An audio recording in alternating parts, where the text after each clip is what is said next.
Bonjour, dans les fonctions du second degré, on va un petit peu faire une synthèse des différentes méthodes pour résoudre des équations du second degré. Donc une équation du second degré classique, c'est ax carré plus bx plus c est égal à 0. Alors on va d'abord voir les cas particuliers. Si vous avez c qui est égal à 0, vous allez avoir ax carré plus bx qui est égal à 0. Alors dans ce cas-là, ce qu'on peut utiliser, c'est la mise en évidence. Donc on va mettre x en évidence.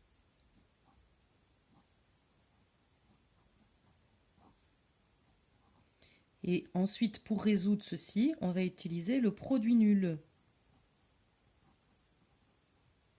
Donc vous avez bien x fois quelque chose qui est égal à 0, ce qui veut dire que soit c'est x qui est égal à 0, soit c'est ceci qui est égal à 0. Et donc du coup, 1x plus b égale à 0, ça veut dire que x est égal à moins b sur a. Donc là, vous avez vos deux solutions, 0 et moins b sur a. Si, autre cas particulier, on a b qui est égal à 0, alors vous allez avoir quelque chose comme ceci. Alors,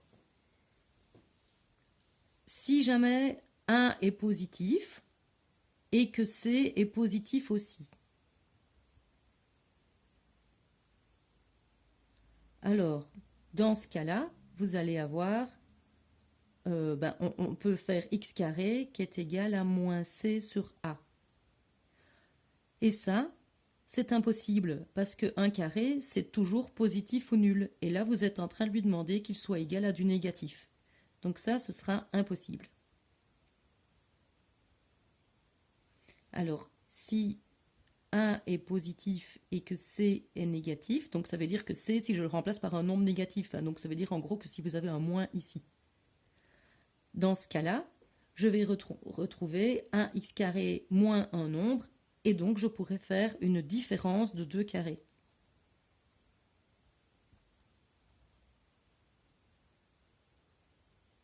Vous faites une différence de 2 carrés, vous allez trouver deux solutions qui sont opposées.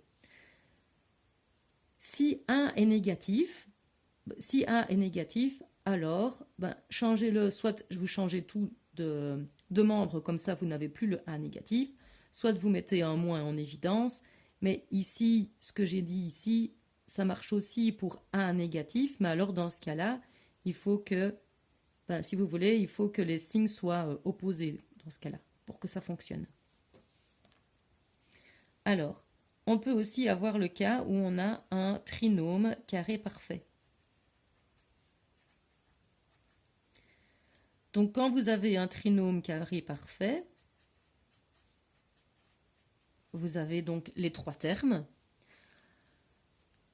Alors, pour retrouver un trinôme carré parfait, il faut que A et C soient positifs, puisque ça doit être des carrés. Alors, soit il y a tout qui est négatif, et de nouveau, vous pouvez mettre moins en évidence, et puis vous regardez ce qui se passe à l'intérieur. Soit, voilà, vous avez A et C qui sont positifs, et alors, dans ce cas-là, il faut que B soit un double produit. Donc, il faut que B il soit égal à 2 fois la racine de A fois X fois la racine de C.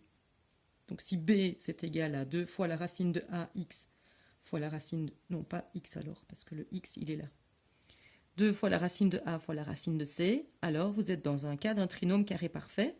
Et donc, il y a moyen d'écrire ceci sous la forme racine de AX plus racine de C au carré, plus ou moins. Ça dépend un petit peu si vous avez un plus ou un moins ici, égal à 0. Quand vous avez un carré qui est égal à 0, on peut prendre la racine carrée et donc vous pouvez trouver facilement votre solution.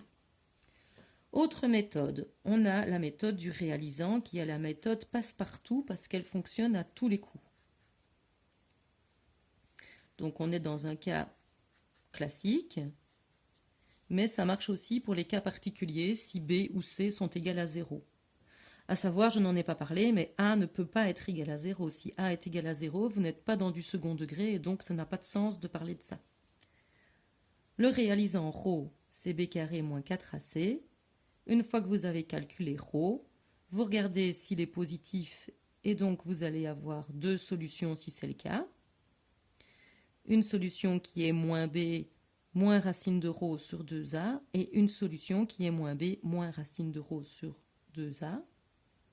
Vous pouvez avoir le cas où ρ est égal à 0, et là vous aurez vos deux solutions qui vont se confondre en une, qui sera moins b sur 2a, et si votre ρ est négatif, ben, c'est impossible, il n'y a pas de solution.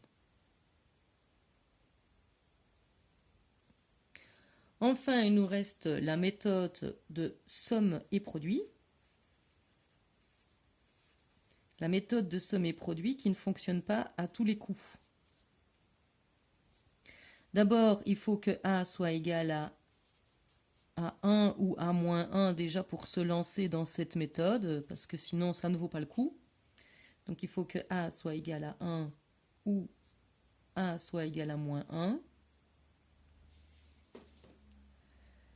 Et puis alors, comment va-t-on faire? On va calculer la somme en disant que la somme, ben, c'est x1 plus x2, mais surtout la somme, c'est moins b sur a. Le produit, c'est x1 fois x2, mais le produit, c'est surtout c sur a. Et donc, le principe, c'est de chercher ici deux entiers dont le produit fait le nombre qu'on a trouvé et dont la somme fait le nombre qu'on a trouvé en somme. Cette façon de faire ne fonctionne pas à tous les coups, parce que si vos résultats, si les solutions que vous trouvez ne sont pas des entiers, vous ne les trouverez pas. Si ce sont des fractions, vous ne les trouvez pas. Si vous avez des nombres irrationnels, donc des racines carrées dans les solutions, vous ne les trouverez pas non plus.